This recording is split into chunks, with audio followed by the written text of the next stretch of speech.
Amados, no dia da posse eu falei que eu estaria pregando durante alguns domingos sobre gerar filhos. Lembram disso, amados? E aqueles que não assistiram as mensagens, por favor, vai lá no canal da igreja, né?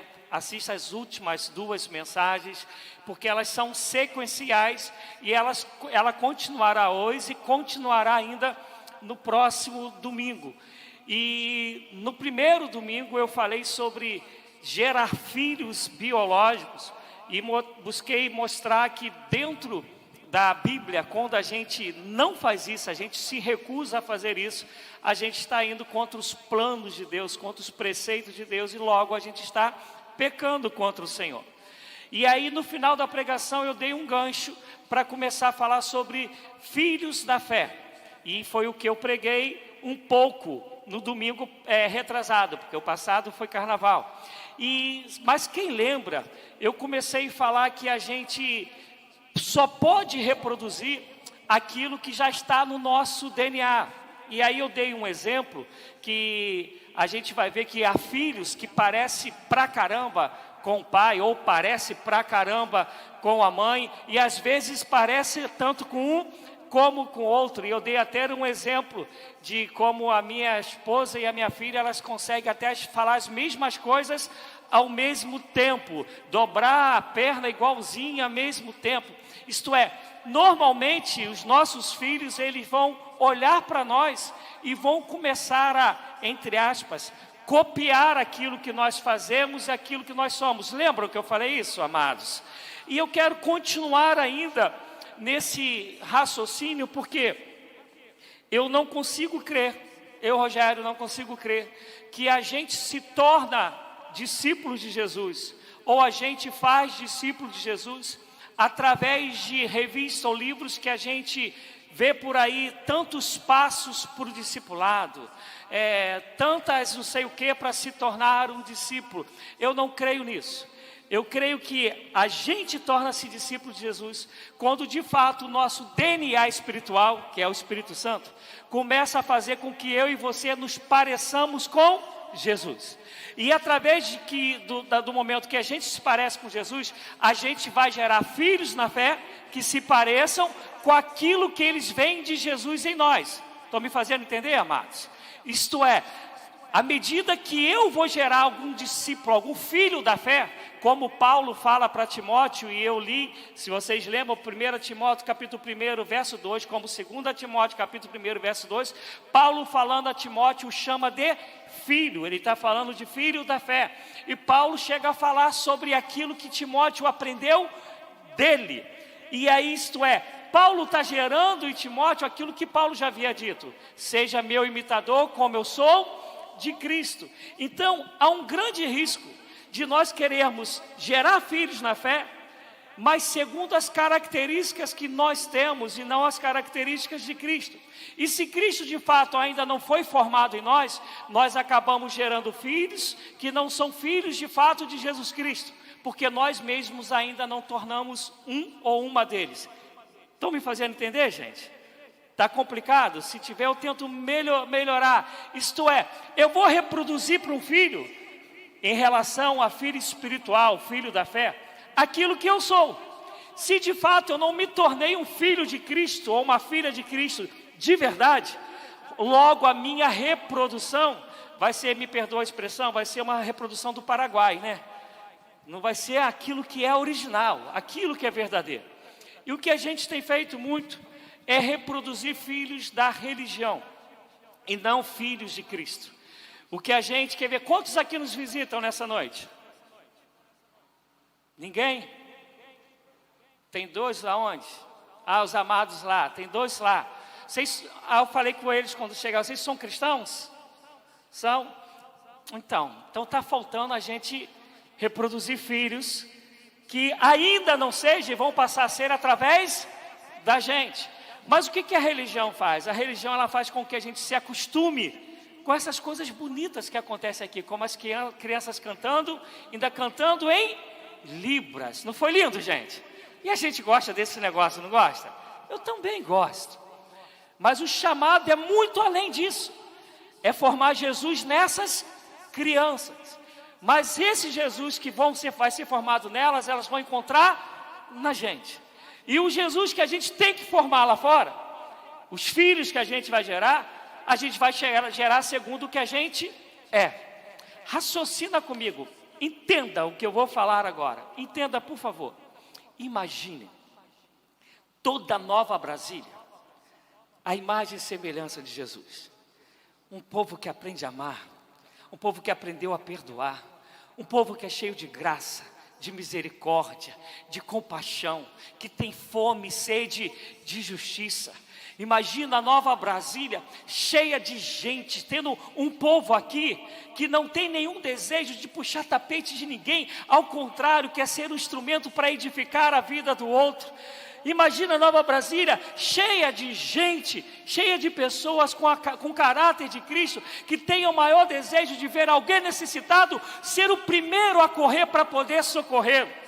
Agora imagina isso saindo de Nova Brasília, alcançando Zumbi, como eu não sei o nome daqui tudo, mas alcançando lá o Centro, o Amarelo, os lugares que vocês aí conhecem, e todo Cachoeiro sendo cheio de pessoas que tenham caráter e a essência de Jesus Cristo. Não ia ser algo glorioso? Não ia, amado. Não ia ser o melhor lugar do mundo para se viver? Agora, como isso vai acontecer? Através de quem isso vai acontecer? Através de mim e através de você. Mas se tudo isso aqui que eu elenquei, que eu falei agora, graça, misericórdia, compaixão, bondade, justiça, não for uma realidade nossa, o que a gente vai produzir lá fora? Isto é, qual é o filho da fé que tu produzes no teu trabalho? Qual é o filho da fé que tu produzes enquanto patrão, enquanto líder, dentro do seu comércio, da sua faculdade, do seu colégio? Como é que você produz? Você produz Jesus Cristo de verdade? Porque para gerar filhos da fé, a gente tem que poder falar como Paulo falou. Sede meus imitadores, como eu sou de Cristo. A gente vai poder falar, tem que poder falar como Paulo fala em Gálatas 2:20. O que ele disse, gente? Não vivo mais eu, mas Cristo vive em mim. E esse é o meu desejo, que quando a gente acabar essa sequência de mensagem, a gente possa estar vivendo isso aqui dentro, de maneira que isso exploda lá fora para a glória de Deus. Amém, amados? Amém? Então, por favor, abra sua Bíblia em Lucas, o Evangelho segundo Lucas, enquanto vocês vão abrindo, para conhecimento, Lucas capítulo 13, e na verdade, Lucas e Atos dos Apóstolos era um livro só, era somente um livro, não eram dois livros. E tudo indica, isso claro que é uma unanimidade, que Lucas ele escreveu esse livro para defender Paulo. Repito, não é uma unanimidade, mas uma grande maioria entende que Lucas fez, quando você vai ler Lucas, ele fala assim, eu fiz uma apurada pesquisa. Quer dizer, Lucas não caminhou com Cristo, mas ele pesquisou tudo sobre Jesus, sobre o Evangelho, sobre o crescimento da igreja. E só que no dia que foram organizar a Bíblia, entenderam que Lucas ele tinha que ficar junto com os chamados evangelhos, e principalmente os evangelhos sinópticos, que é Mateus, Marcos e Lucas, sinópticos, aqueles que têm a mesma visão, que olham para o mesmo ponto.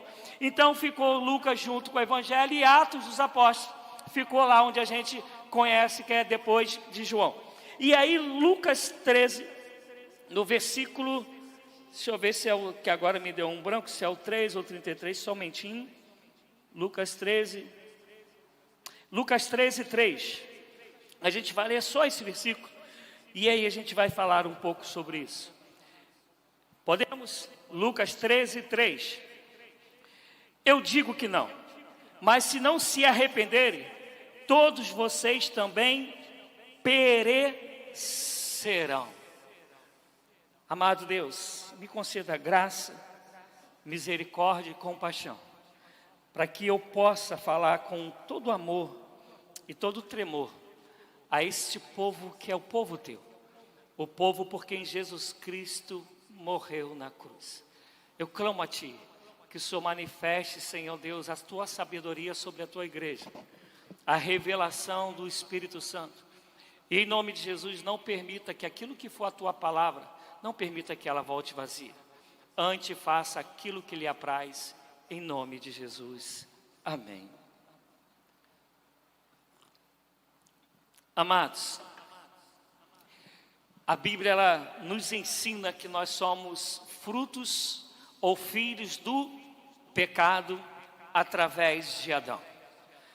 E aí depois Paulo ele vai explicar que como o pecado entrou na nossa vida através do primeiro Adão, também o perdão, a graça, a misericórdia entrou em nossa vida através do segundo Adão, que é Jesus Cristo. E aí Paulo vai dizer, pela graça sois salvos, mediante a fé. Isso não vem de vós, é dom de Deus. Não vem das obras, para que ninguém se glorie. Isto é, graças a Cristo, eu e você temos o nome escrito no livro da vida. Somos templo do Espírito Santo e podemos falar que um para o outro que somos irmãos em Cristo Jesus, para a glória de Deus e chamar de Deus de Pai. Louvado seja o nome do Senhor. Todavia, não é porque hoje nos tornamos templo do Espírito Santo, que, claro, é coisa pra caramba beça, o pecado ele não tem mais nenhuma influência sobre nós. E aí eu quero que a gente entenda, a gente foi liberto do poder do pecado, através de Cristo Jesus. Na vida de santificação, estamos lutando, buscando ser liberto da influência do pecado. E chegará um dia que o pecado será totalmente derrotado quando a gente estiver com o Senhor na glória, amém? Mas enquanto aqui estivermos, existe uma luta que Paulo fala, da carne contra o Espírito. Há uma luta, né? Tem uma brincadeira aí que o pessoal fala, tem muito na internet, né? Eu achei que o velho homem fosse morrer nas águas do batismo, mas o dito cujo sabia nadar, né? Tem essa brincadeira aí, que ela é verdade. E eu gosto muito, há pouco tempo eu escrevi uma reflexão, né, que está lá no meu Instagram, que essa reflexão ela nasceu com uma fala do Spurgeon, que Spurgeon vai dizer que em toda a nossa bondade vai haver um percentual de maldade. É muito difícil nós querermos fazer algo que seja realmente de todo o coração, salvo, na minha concepção, esse papo de mãe e filho, né? Isso aí é coisa de outro mundo, é tanto de outro mundo que Deus, através do profeta Isaías, ele vai dizer, pode porventura, Isaías 49:15, uma mãe que gerou o seu filho, que o amamentou, esquecer-se dele. Quer dizer, Deus está falando, não tem como, não é possível, mãe que é mãe não vai fazer isso. Mas ele vai dizer, todavia, se essa ainda vier a esquecer, eu jamais me esquecerei de ti, porque o teu nome está escrito na palma da minha mão. Mas quando Deus ele quer comparar amor, ele vai falar de mãe e filho. Mas tirando isso, normalmente a gente quer ser reconhecido quando toca, canta, prega, quando limpa alguma coisa. Há uma tendência nossa de querer reconhecimento, isto é, nós lutamos todos os dias para que tudo que nós façamos, como disse Paulo, quer comamos, quer bebamos, ou façamos qualquer outra coisa, façamos tudo para a glória de Deus. E tudo é tudo. Quando você, Carlos, beija na boca da tua esposa, é para a glória de Deus, ainda que você se dê bem no processo, mas é para a glória dele. Isto é, tudo que nós fazemos tem que ser para a glória de Deus. Mas sabemos que no dia a dia isso não é verdade. Mas a gente, se de fato entendeu quem é Cristo para nós, a gente vai lutar todos os dias para que em tudo que nós façamos seja para a glória de Deus. Mas por que eu estou contando isso? Eu estou contando isso porque nós, a área de nossas vidas, que principalmente os pecados que nós chamamos de morais, e por favor preste atenção nisso, os pecados que nós chamamos de morais, nós temos uma tendência muito grande para não cometê-los. Vou explicar. Adultério é um pecado moral. Prostituição é um pecado moral. Roubar, matar é um pecado moral. Esses a gente fala, não, pelo amor de Deus. Mas a mentira, onde a palavra diz que o diabo é o pai da mentira, a vaidade, a arrogância, a soberba, já não estão dentro da moralidade. E a fofoca, que a Bíblia fala que é igual rebelião. A gente já não presta muita atenção nessas coisas, porque não é bem assim. Não está estampado em lugar nenhum. Eu nunca vi isso aí assim, ó, escândalo. Pastor foi pego mentindo. Nunca vi. Mas se ele adulterou, já era. É o pior cara do mundo. Ele se tornou pior do que o diabo, porque o pessoal da membresia pode cair nesse pecado moral. Mas se for o pastor, já era. Não estou defendendo o pecado, por favor. Eu vim hoje aqui para falar contra ele. Eu só estou querendo dizer que nas nossas vidas há alguns pecados que a gente acha que é legalzinho. A gente não dá tanta atenção a eles não doem tanto dentro da gente, eles não nos incomodam tanto.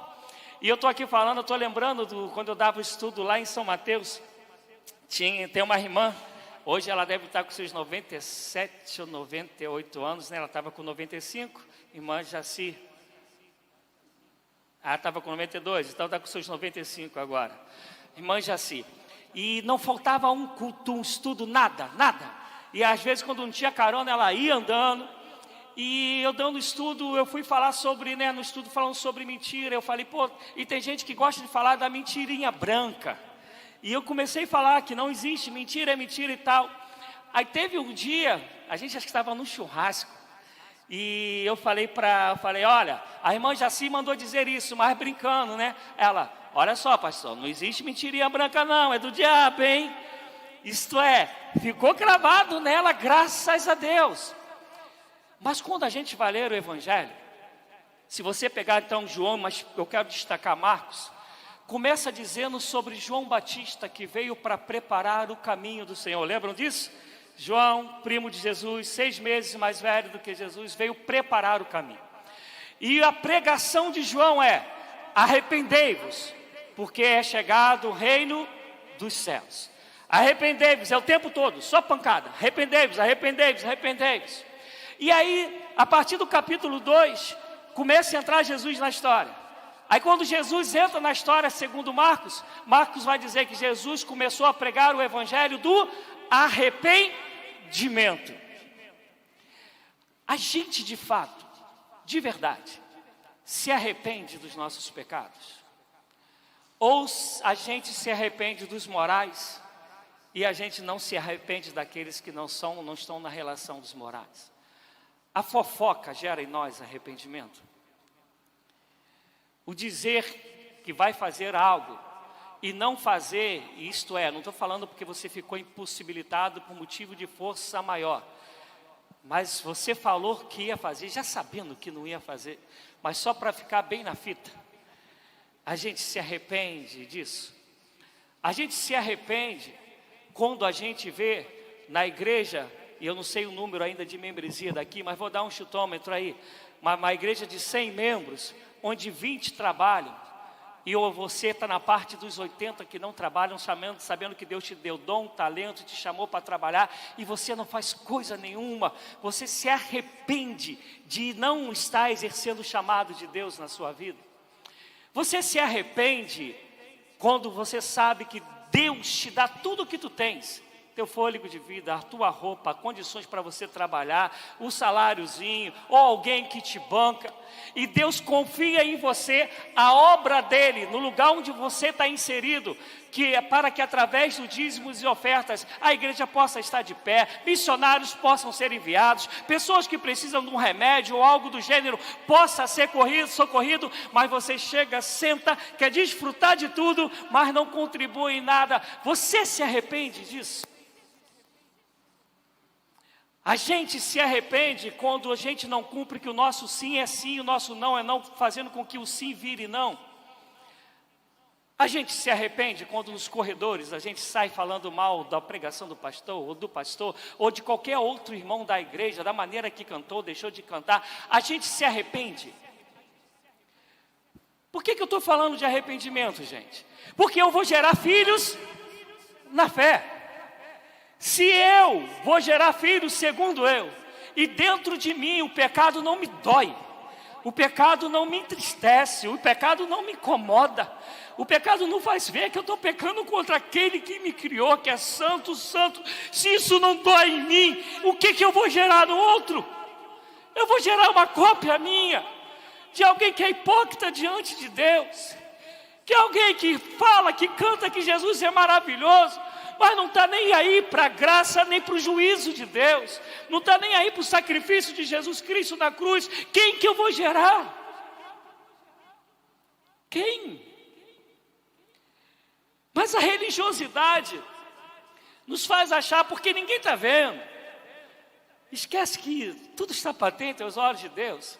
Eu posso fazer o que for e vir tocar, vir cantar, vir pregar. Eu posso até ser pastor.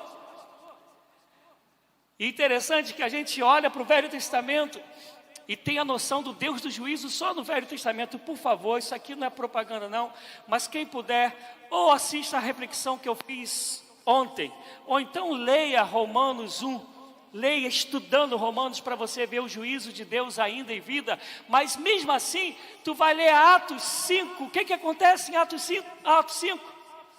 Um casal chamado Ananias e Safira, é Novo Testamento, não é, gente? Tinha acabado de ser derramado o Espírito Santo, né, irmã? A igreja está crescendo, se converte em 3.000, depois mais 2.000, e o Senhor consome os dois, porque Pedro vai dizer, não mentiram contra mim, mas mentiram contra o Espírito Santo. A gente esquece que Hebreus vai dizer que Deus é amor, mas também é fogo consumidor. Horrenda coisa é cair na mão do Deus vivo. Uma coisa que vocês raramente vão ver, e eu peço já perdão a vocês, é estar pregando, vai acontecer uma vez ou outra, mas as pregações de vitórias, como os quilos que a gente cantou aqui hoje, que a gente se alegra pra caramba quando fala de vitória. E não é porque eu não creia na vitória não, é o contrário, é porque eu creio piamente nela. Eu creio que Deus faz com que todas as coisas cooperem para o bem daqueles que o amam, que foram chamados segundo o seu propósito. Eu creio em Filipenses 1:3 que fala que eu e você já fomos abençoados com toda sorte de bênção nas regiões celestiais. Já fomos, não vamos ser. Eu creio quando João diz que maior o que está em nós do que o que está no mundo. Eu creio que o Senhor nos deu toda a autoridade para expulsar demônio, para falar novas línguas. Eu creio, por eu crer. Eu sei que Ele está cuidando de mim, está cuidando de você, independentemente do que a gente sinta. Mas o ser transformado, aí, amado, vocês vão me ver pregando. Porque isso depende de mim, depende de você. Você repara, desliga o ar e olha o silêncio que a gente está. Porque é difícil essa hora a gente falar, fala Deus, oh glória, né? Mas talvez se eu estivesse falando, olha aí, eu vejo o Senhor te dando uma casa na melhor praia que você experimenta, que você deseja, com uma Lamborghini na porta, aleluia, né? Aí, ó, glória, né? Eu lembro, e no começo da minha caminhada, eu caminhei em muitas igrejas, com o tempo vocês vão me conhecendo, já preguei das denominações históricas, eu acho que eu já preguei em todas elas, as novas não, até porque não dá para acompanhar, né? Cada hora tem uma igreja nova. Mas eu lembro da época que, quando era o momento de orar para confessar pecados, de pessoas que choravam. Lembra disso, mano? Eu lembro, principalmente na Bleia, que no dia da ceia, as pessoas, até isso a Bleia perdeu. As pessoas vinham aqui na frente e confessavam os seus pecados. A Bíblia fala assim, confessai os vossos pecados uns aos outros. Eu sei que aqui acontece isso, lá em Marte não, mas eu sei que aqui acontece. A gente, é tudo cara limpa, né? Pecado deixou de nos entristecer. E se ele deixou de entristecer, logo, a gente tem dificuldade de se arrepender. E se não houver arrependimento, não tem perdão.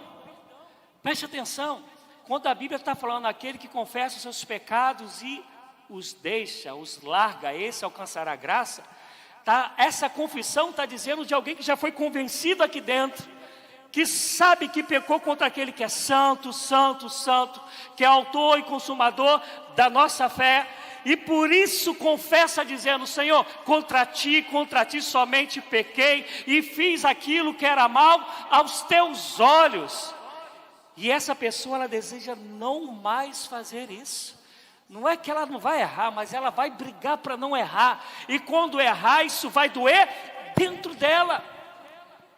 Mas se o pecado não nos dói mais, eu oro a Deus para que a gente não gere filhos. Porque quem a gente vai gerar vai ser um bichinho. Estou falando, por favor, espiritualmente. O que a gente vai gerar vai ser gente cheia de heresias, de hipocrisias.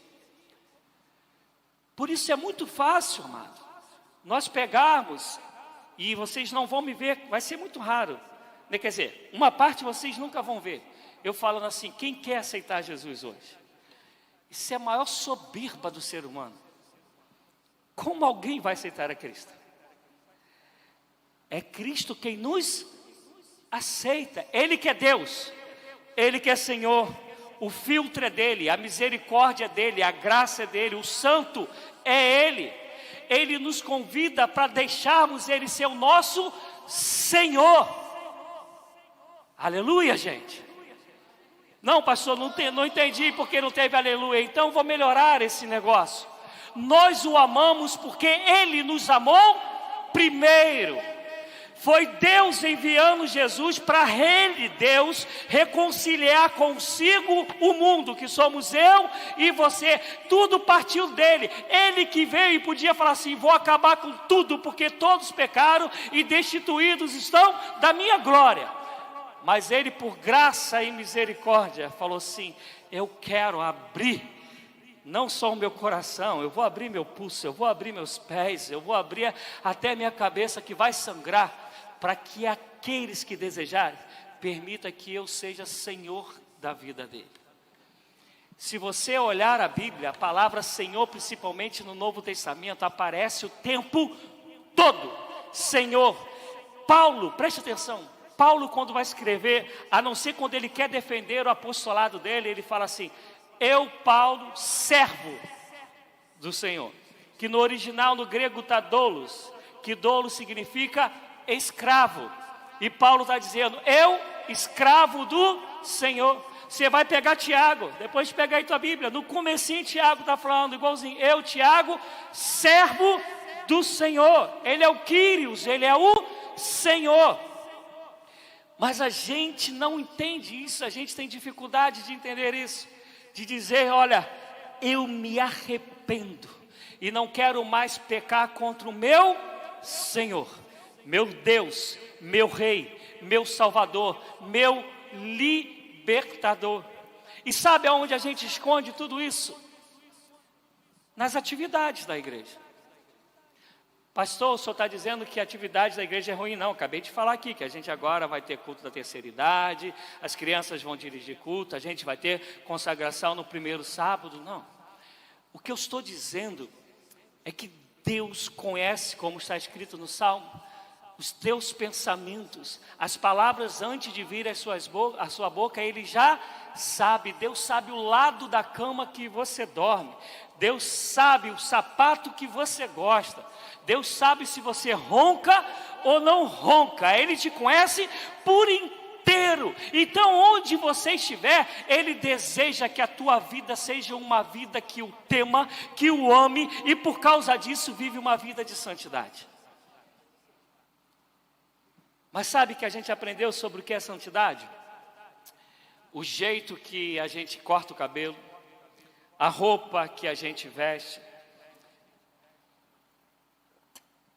a música que a gente canta ou deixa de cantar. Mas o interessante, e minha família já me ouviu dizer isso tantas vezes, mas eu sei que é algo que raramente a gente atenta, que a gente acha que santidade é deixar de cometer esses pecados que a gente conhece mais como pecado. Só que Paulo, quando vai Jesus, quando vai falar em João vai dizer que Jesus diz assim: por causa deles eu me santifico. Lembram disso, não? Lá em João 17, Jesus está orando, chamada a oração sacerdotal, e Jesus vai dizer: por causa deles eu me santifico. Se santificar é deixar de cometer pecado, segundo os pecados que nós temos em nossa cabeça, então a gente vai dizer que Jesus pecou. Mas eu e você sabemos que Jesus não pecou, amém, amado? Amém? Ele é santo, santo, santo. Mas se ele não pecou, então como ele está dizendo para o Pai, que por causa de mim e de você, ele se santifica. Aí vira aquele negócio na cabeça, né? Glu, glu, glu, glu, né? Por quê? Porque santidade na Bíblia é viver para fazer a vontade do Pai. E eu vou explicar. Há coisas que para mim, no meu chamado, é diferente para o Wagner, no chamado e no propósito dele. E quando eu abro mão de viver o que Deus me chamou, a mim e Rogério, para viver, e quero viver como Wagner vive, eu estou pecando contra Deus, porque eu estou deixando de viver segundo a vontade dele. Aí na oração do Pai Nosso, Jesus falou: que seja feita a tua vontade, assim na terra como nos céus. E quando Jesus está prestes a morrer, o que ele orou? Pai, se possível for, passa de mim esse cálice, mas que seja feita a sua vontade. E Jesus se santificando, isto é, obedecendo a Deus, a ponto de dizer, Paulo, que ele foi obediente até a morte, e morte de cruz. Jesus vai à cruz, vivendo a vida de santidade. E aí a minha pergunta é: você se arrepende de não viver os projetos de Deus para a tua vida? Eu vou repetir o que eu falei no começo. Digamos que aqui a gente tenha 100 membros. E como em quase toda a comunidade, 15, 20, que tu fala assim, é pau para toda obra. Os outros são os da self-service. Vem cá, desfruta do que deseja e vai para casa. E não compreende, se você for ler principalmente Efésios 4, Romanos 12, 1 Coríntios 12, vai dizer que Deus tem um chamado para todo mundo. Todos Deus criou para um propósito. Todos Deus criou para a glória dele. Mas como a gente entende Jesus? Eu encontrei Jesus e agora eu vou falar para Jesus o que eu quero. E esse Jesus, que é todo poderoso, ele vai satisfazer aquilo que eu desejo. E aí eu vou falar para você de John Wesley, que é o fundador da Igreja Metodista. Às 4 horas da manhã, John Wesley acordava, ia orar e dizia para Deus: Senhor, o Senhor é o meu capitão, eu sou o seu soldado, qual as ordens que o Senhor tem para mim no dia de hoje? Estão me entendendo, gente? Em nome de Jesus. Por que eu estou trabalhando isso e eu creio que seja de Deus? Porque por mim eu já tinha terminado essa direção no domingo passado. Por mim, Rogério. Porque a gente está nessa época que existe muitas estratégias para se fazer discípulos, ainda que tem um montão de gente que nem nas estratégias querem colocar a mão. Contudo, a gente tem que reproduzir Cristo na vida do outro. Mas se eu mesmo não me encontro todos os dias com Cristo, a ponto de eu ser transformado de glória em glória, de graça em graça, de santidade em santidade, o que eu vou produzir? Isso é muito sério. O que você produz para os teus filhos? A religião, a religiosidade da Igreja Metodista Bispo César? Ou você reproduz de fato Cristo na vida dos seus filhos, na vida do seu cônjuge? Quando Paulo vai escrever em Efésios 5, e vai dizer que, vai falar sobre sermos cheios do Espírito Santo, a partir do versículo 18, quando ele vai chegar, se eu não me engano, lá pelo versículo 22, 23, ele vai dizer: homens, escutem, que os homens edificarão as suas mulheres pela palavra. Repita comigo, homens, por favor. Pela palavra. Não, foi ruimzão. 1, 2, 3. E quantos dos homens se dedicam a examinar a Escritura para que a Escritura seja uma verdade dentro de você, a ponto de você edificar a sua esposa? Porque quando a gente pensa ser cheio do Espírito, o que a gente pensa? Se babalufo, se balamaci, aleluia, né? A gente pensa nessas coisas assim, do rodopiar, do sobrenatural. Mas se vai ler Paulo falando sobre ser cheio do Espírito, ele vai falar sobre relacionamento. Ele vai falar sobre um considerar o outro superior a si, isto é, seja submisso uns aos outros. Aí vai falar sobre a submissão entre marido e mulher, entre pais e filhos, entre filhos e pais, entre patrão e empregado, empregado e patrão. Vai até Efésios 6, 9, mas a gente lembra do 10, né? Que vai falar sobre a armadura de Deus. Mas lá ele está falando sobre ser cheio do Espírito, de relacionamento, e vai dizer que o homem edifica a mulher pela palavra. Se você, homem, não se enche da palavra, você está pecando contra Deus. E você se arrepende disso? O Evangelho é muito mais sério do que regras. O Evangelho é Cristo em nós, esperança da glória. Amém, amado? Louvado seja Deus. Cristo em nós. Eu amo demais quando Paulo fala aos Coríntios, é um dos versículos que eu mais amo da Bíblia e é o que eu mais oro. É quando Paulo fala, eu quero ser achado em Cristo. Meu Deus, já falei isso aqui, esse versículo eu sou apaixonado. Eu quero que quando me ache agarrado em Cristo, para olhar para mim tem que ver Jesus na minha vida, pelo menos esta é minha oração todos os dias e Deus sabe do que eu estou falando. Mas como a gente vai fazer discípulos se é a maior ordem de Jesus, indo pelo mundo, fazer discípulo de todas as nações? Quando Jesus vai chamar o pessoal, ele vai dizer quem não negar a si mesmo, não tomar a sua cruz todos os dias, não pode ser o meu discípulo. Jesus chama discípulo para fazer discípulo. Você vai abrir em Timóteo 2, 2 Timóteo 2, Paulo escrevendo a Timóteo, ele vai dizer, como você aprendeu de mim, agora você multiplique isso, ensine isso a outros. Isto é, o nosso chamado é para multiplicar, para fazer discípulo, para formar Jesus nos outros. Mas como eu vou formar se eu mesmo não me tornei um? Eu sei, amados, que vocês vão acabar não gostando tanto do pastor e pedindo para ele ir embora, né? Eu sei.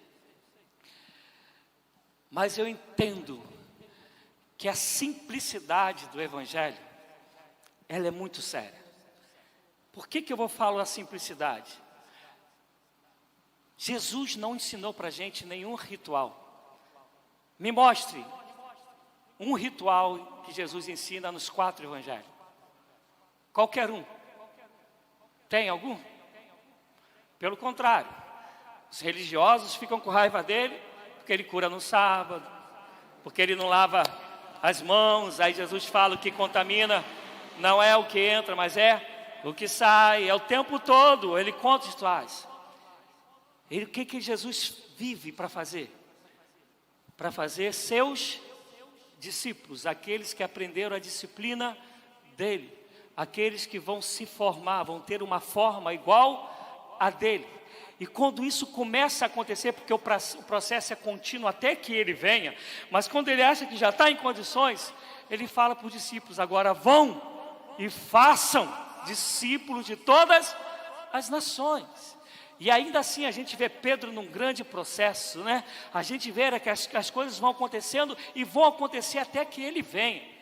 Contudo, o chamado é para que eu e você possamos passar na rua, e ainda que seja de maneira de chacota, como acontece em Atos 11 em Antioquia, olhem para nós e digam: ali vão cristãos, ali vão pequenos Cristo, ali vão homens e mulheres à imagem e semelhança de Cristo.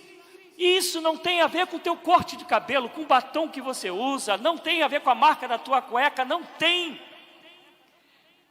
Tem a ver se tu exala o bom perfume de Jesus Cristo. Tem a ver se o amor, a graça, a bondade, a benignidade, a compaixão são encontrados em você.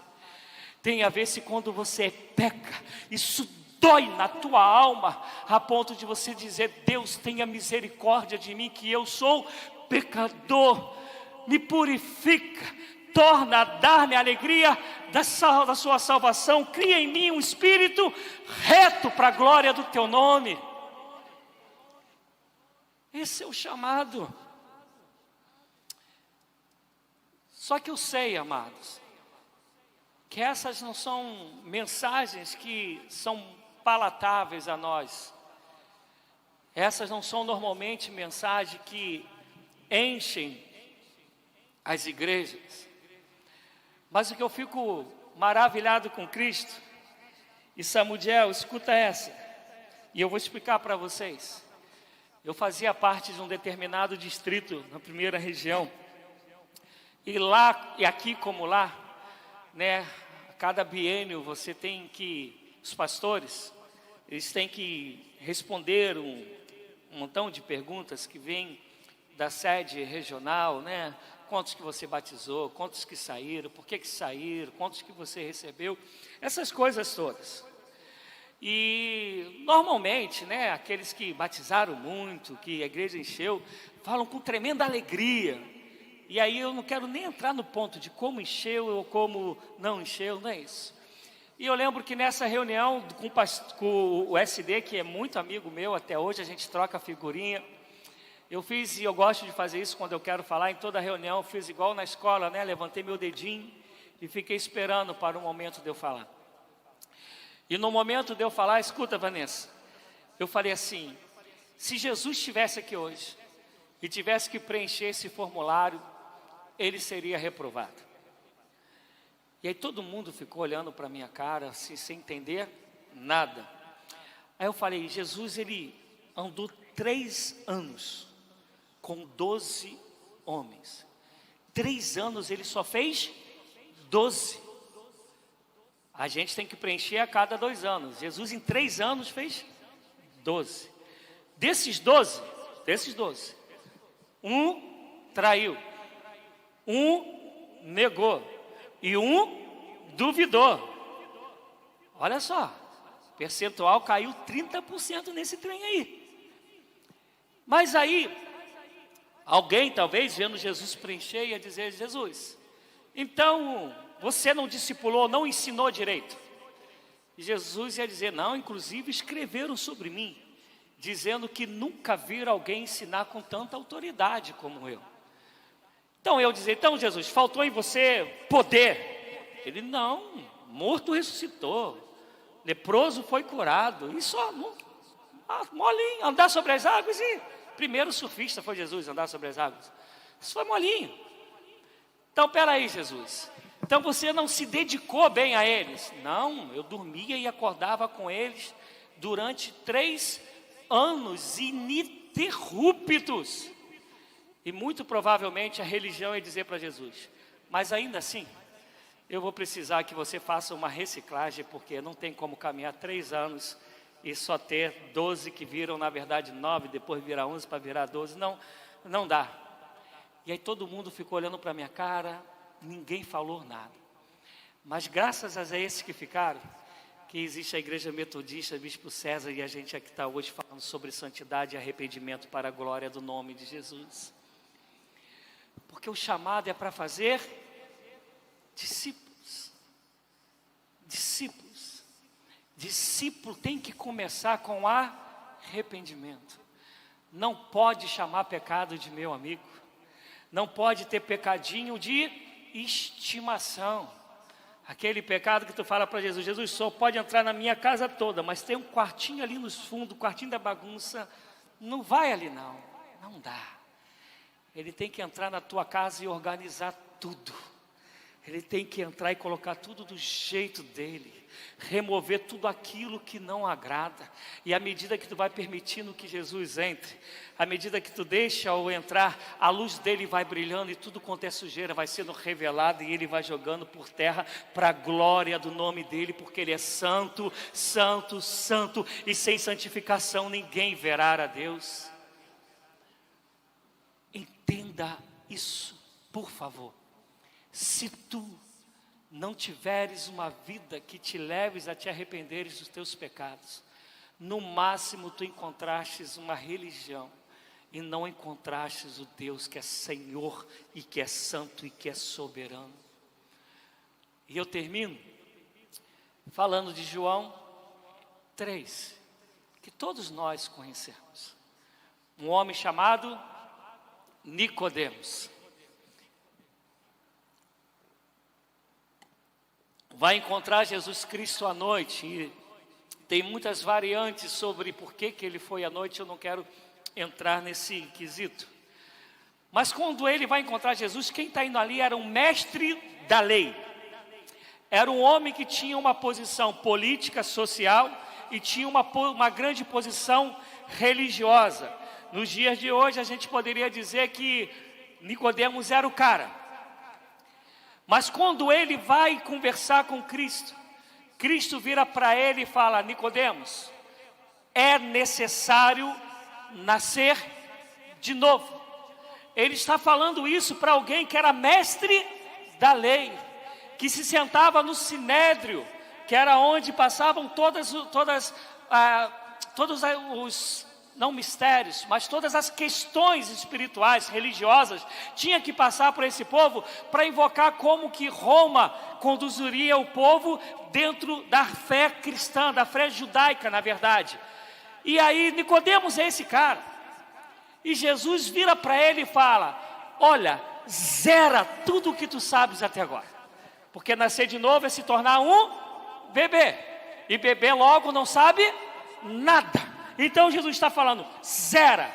Porque você precisa nascer da água e do Espírito. Porque o vento sopra onde quer.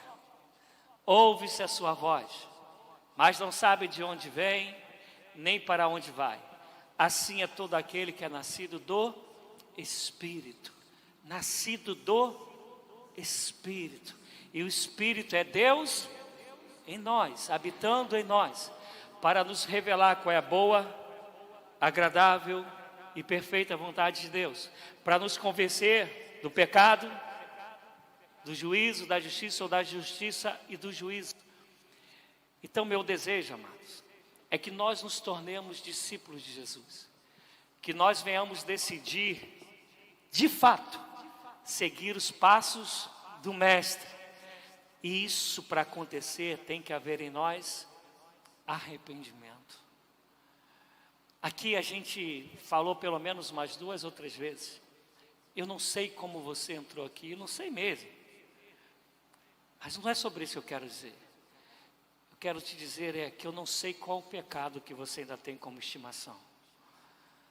Qual é o pecado que você olha para ele e fala que não tem nada a ver? Qual é o pecado que não te dói mais? Que não te machuca mais quando você olha para a santidade de Jesus Cristo? E eu quero te convidar a ter um tempo de oração com Deus.